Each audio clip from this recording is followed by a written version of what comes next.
अध्याय 5 आधुनिक विश्व में चरवाहे। तो चलिए बच्चों, अभी इस अध्याय के अगले विभाग में अभी हम लोग चले जाते हैं। चलिए, चरवाहों में एक जाना पहचाना नाम है बंजारों का। तो ये जो बंजारे रहते हैं वो उत्तर प्रदेश, पंजाब, मध्य प्रदेश और महाराष्ट्र के कई इलाकों में रहते थे। ये लोग बहुत ही दूर दूर तक चले जाते थे और रास्ते में अनाज और चारे के बदले गांव वालों को खेत जोतने वाली जानवर और दूसरे चीजें भी बेचते जाते थे।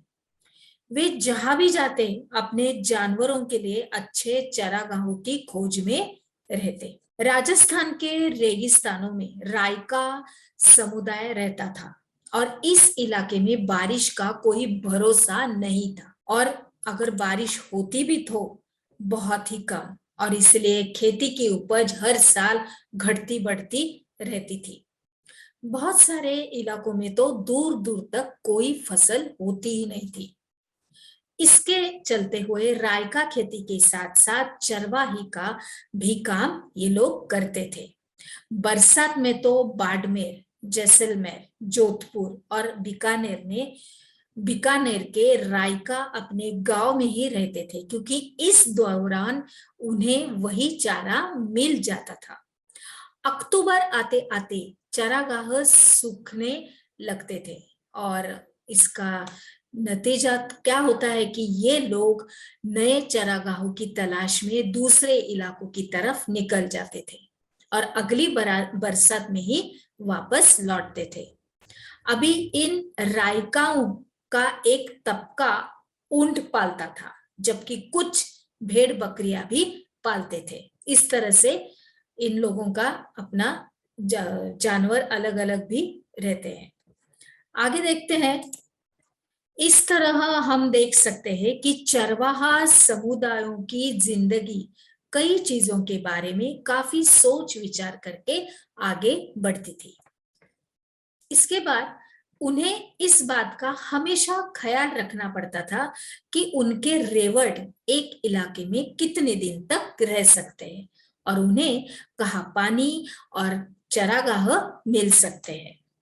उन्हें न केवल एक इलाके से बल्कि दूसरे इलाके में जाने का सही समय चुनना पड़ता था, बल्कि यह भी देखना पड़ता था कि उन्हें किन इलाकों से गुजरने की छूट मिल पाएगी और किन इलाकों में नहीं। अभी सफर के दौरान उन्हें रास्ते में पड़ने वाले गांवों के किसानों से भी अच्छे संबंध बनाने पड़ते थे, ताकि उनके जानवर किसानों के खेतों में घास चर सके और उनको उपजाऊ बनाते चले।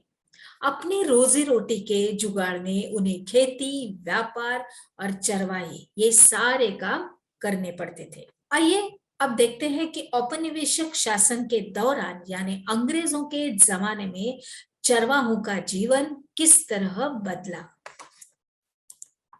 औपनिवेशिक शासन और चरवाहों का जीवन। औपनिवेशिक शासन के दौरान चरवाहों की जिंदगी में गहरे बदलाव आए।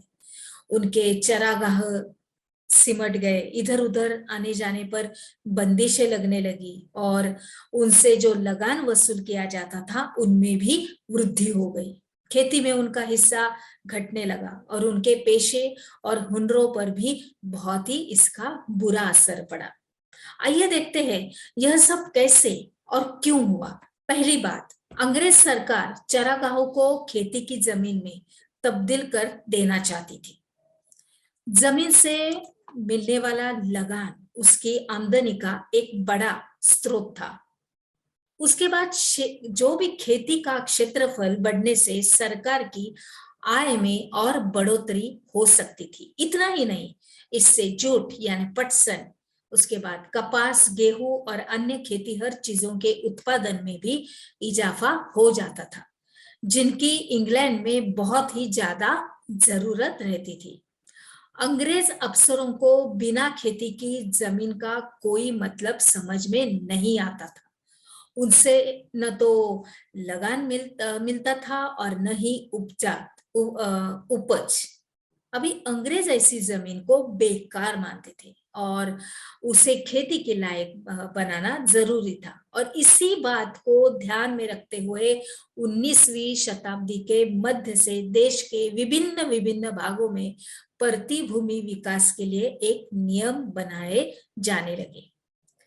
अभी उनको लेकर इन कायदे कानूनों के जरिए सरकार गैर खेतीहर जमीन को अपने कब्जे में लेकर कुछ खास लोगों को सौंपने लगी और इन लोगों को कई तरह की रियासतें भी दी गई थी और इस जमीन को खेती के लायक बनाने और उस पर खेती करने के लिए जमकर बढ़ावा दिया गया और ऐसे कुछ लोगों को गांव का मुखिया बना दिया गया और इस तरह कब्जे में ली गई ज्यादातर जमीन चरागाहों की ही थी जिनका चरवाहे नियमित रूप से इस्तेमाल किया करते थे और इस तरह से खेती के फैलाव से चरागाह सिमटने लगे और चरवाहों के लिए समस्याएं पैदा होने लगी।